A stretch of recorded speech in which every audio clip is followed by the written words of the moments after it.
তোমরা তো জানো না কখন তোমরা মরবা। শোনো, তুমি অপরাধ করিও যদি তোমার মনে হয় আল্লাহ তোমাকে দেখে না, তখন করিও।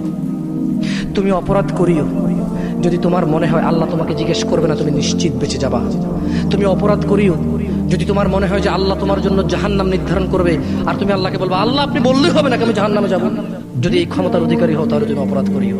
তোমাকে বলি, মহিলা, মা, বোন, চাচা, চাচি, নামাজ ছাড়া মানুষ মুসলমান থাকে না। ওয়াল্লাহি আমি বলছি না কোথায় বাঁধবেন, তর্ক পরে। আমি বলছি আপনি নামাজটা স্টার্ট করেন। আমি বলছি না যে তারা ওই 20 রাকাত পড়বেন না 8 রাকাত পড়বেন। আমি বলছি যে আপনি পড়েন, 2 রাকাত হইলেও পড়েন।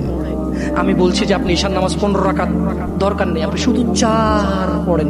আমি কি বলছি সুন্নত বাদ দিতে? আমি বলছি যে তুমি পড়ছো না, শোনো, ভয় পেও না, ঈশার নামাজ 15 রাকাত তোমার উপরে ফরজ নয়। আমি তোমাকে না করছি না 15 রাকাত পড়তে। আমি বলছি যে তুমি নামাজই পড়ো না, 4 পড়ো।